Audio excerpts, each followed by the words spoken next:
आज का वीडियो है कि कर्मों के द्वारा उद्धार मिलता है या विश्वास के द्वारा उद्धार मिलता है। तो जब एक दीदी जो चर्च में उपदेश दे रही थी और वो बोली थी कि मैं बाइबल ट्रेनिंग की हूँ और उसने बताई जो कि विश्वास के विषय में, जो कि हिंदू धर्म में जो कि कैसे विश्वास रखते हैं। उसने 72 घंटा जो है कि वो लोग अपने भगवान की जो नारा लगाते हैं।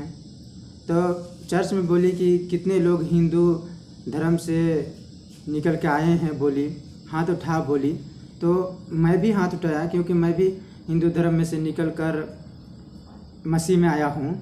तो उसने बताई कि हिंदुओं का में जो विश्वास रखते हैं वो लोग 72 घंटा जो है कि अपने भगवान की नारा लगाते हैं और माने कि वो लोग का मुंह भी नहीं टटाता है और वो लोग बहुत ताली भी बजाते हैं। हाँ, सत्य बात है क्योंकि मैं उसी धर्म में से निकल के आया हूँ। इसके लिए वो लोग का भक्ति जो है कि जो भी पर विश्वास लोग किया है, लेकिन वो लोग रिसिया जाते हैं और माने कि जैसे सवार हो जाता है, इस प्रकार से वो लोग अपने भक्ति की विश्वास से वो लोग करते हैं। लेकिन बाइबल के विश्वास अलग है। तो यहाँ उन दीदी ने पढ़ी थी कि वचन इफिसी 2 अध्याय 8 पद में हम पढ़ते हैं, क्योंकि विश्वास के द्वारा अनुग्रह ही से तुम्हारा उद्धार हुआ है और यह तुम्हारी ओर से नहीं वरन परमेश्वर का दान है। तो यहाँ वचन कहता है कि विश्वास के द्वारा अनुग्रह ही से तुम्हारा उद्धार हुआ है, वरन तुम्हारे ओर से नहीं, परमेश्वर की दान है। तो विश्वास से उद्धार मिलता है।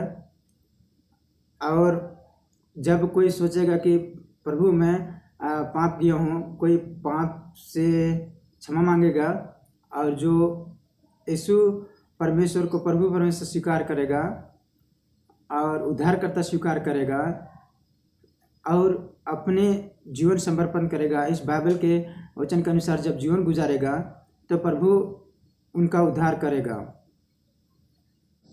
फिर उस दीदी ने बताई कि हमारे जो चर्च से एक स्त्री ने दूसरे चर्च को जा रही है और उस स्त्री से मिली हमारे दीदी।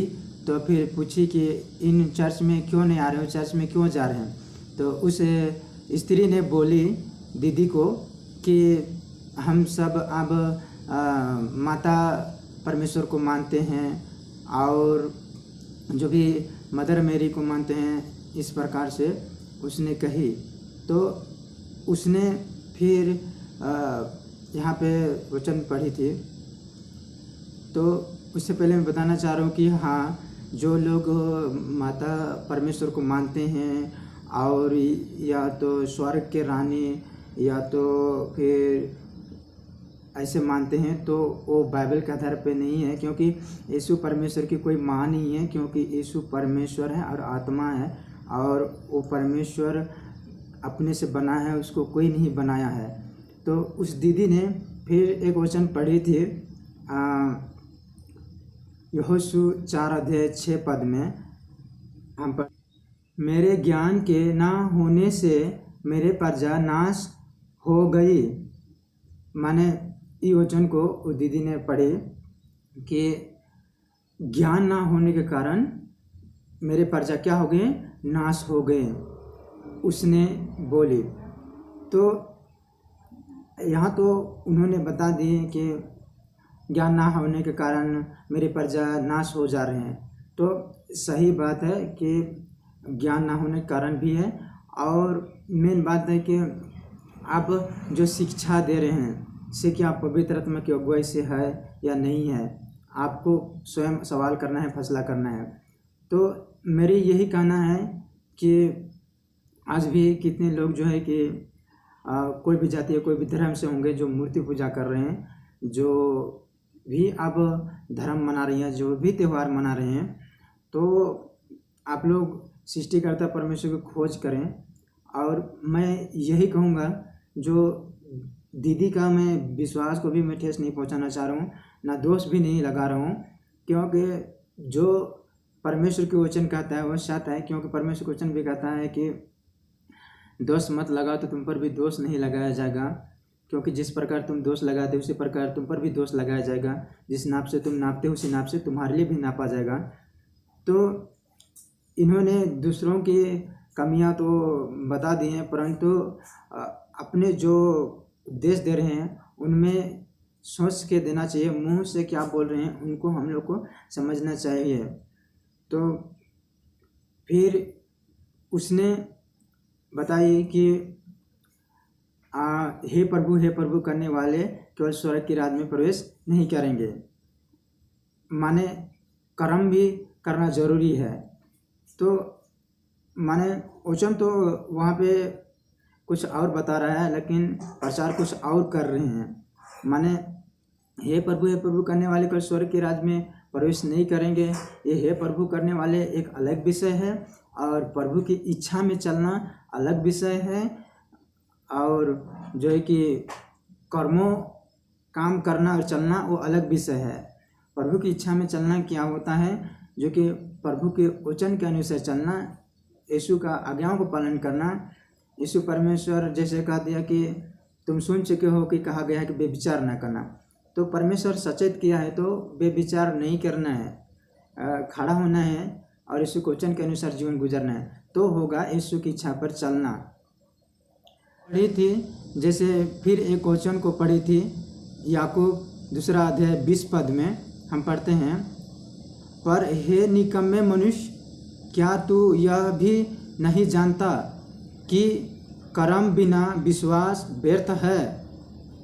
तो उसने ही वचन को पढ़वाई और उसने कही कि कर्म बिना विश्वास व्यर्थ है, माने कि कर्म भी करना जरूरी है प्रभु के लिए, तभी उद्धार मिल सकता है। और माने कहते हैं कि हम लोग को विश्वास के साथ साथ प्रभु के लिए भी कुछ कर्म करना पड़ेगा, कुछ रीति रिवाज मानना पड़ेगा, कुछ धर्म क्रिया करना पड़ेगा, तभी हमारा उद्धार होगा।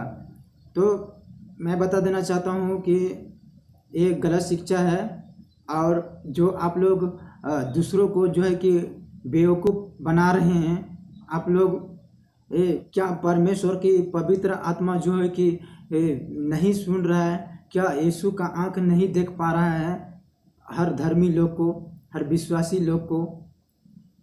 अगर सही मायने में जो मसीह है ना, जिनका उद्धार हो गया, जिनमें पवित्र आत्मा रहता है ना, तो उसको पवित्र आत्मा बताएगा कि नहीं, यहाँ पे कुछ गड़बड़ है।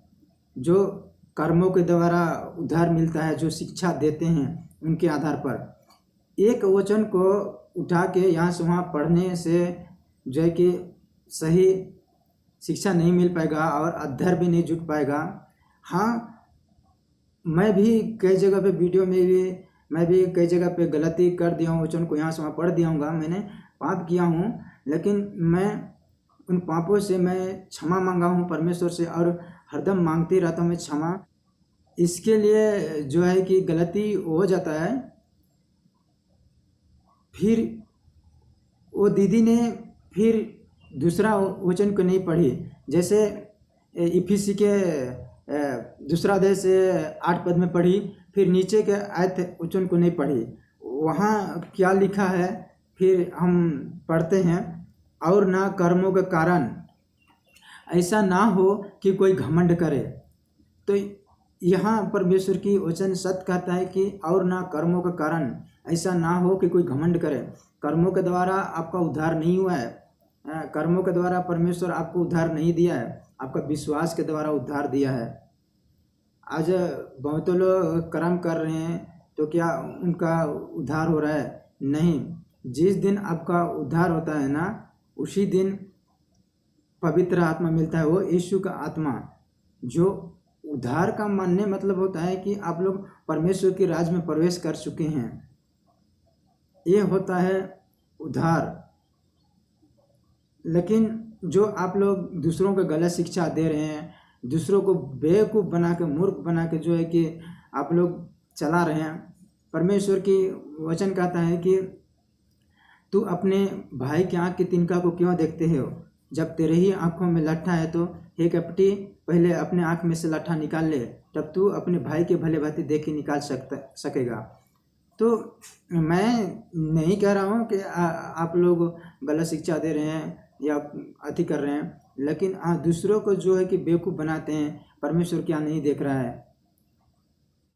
तो जिन लोग ऐसे जो गलत शिक्षा देते हैं और जो कहते हैं कि कर्मों के द्वारा उद्धार मिलता है, और माने वो लोग जो है कि ये नहीं मानते हैं कि यीशु मसीह जो बलिदान दिया सारे मानव जाति के लिए, यीशु मसीह सारे मानव जाति का पाप का दंड भोग दिया है, यीशु मसीह सारे मानव जाति के लिए पवित्र लहू बहाया है, ये काफ़ी नहीं है उद्धार के लिए। इसमें से और भी कोई काम करना पड़ेगा, कर्म क्रिया करना पड़ेगा, ऐसे उन लोग कहते हैं। अरे भाई, परमेश्वर एक बार सारे मानव जाति के लिए बलिदान दिया है, एक बार सारे मानव जाति के लिए पवित्र लहू बहाया है, एक ही बार उसने सारे मानव जाति का पाप का दंड भोग दिया है, तो उतना काफ़ी है। और परमेश्वर न्याय आधार पर क्षमा करना चाहता है सब मनुष्य का, जो मन फिरा कर उस पर विश्वास करेगा, अपने पापों से क्षमा मांगेगा और प्रभु परमेश्वर स्वीकार करेगा और उद्धारकर्ता स्वीकार करेगा। जो यीशु क्रूस पर बलिदान दिया है, वो मिलने वाला क्षमा को जब स्वीकार करेगा तब। और कर्मों के द्वारा कोई स्वर्ग नहीं जा सकता है, कर्मों के द्वारा किसी का पाप भी क्षमा नहीं हो सकता है, कर्मों के द्वारा किसी का उद्धार भी नहीं मिलता है। क्यों? परमेश्वर विश्वास को देखता है और विश्वास के द्वारा उद्धार देता है। तो यहाँ यीशु परमेश्वर की वचन कहता है रोमियो 10:9 में, यदि तू अपने मुंह से यीशु को प्रभु जानकर अंगीकार करे और अपने मन में उसे विश्वास करे कि परमेश्वर ने उसे मरे हुए में से जिलाया, तो तू निश्चय उद्धार पाएगा।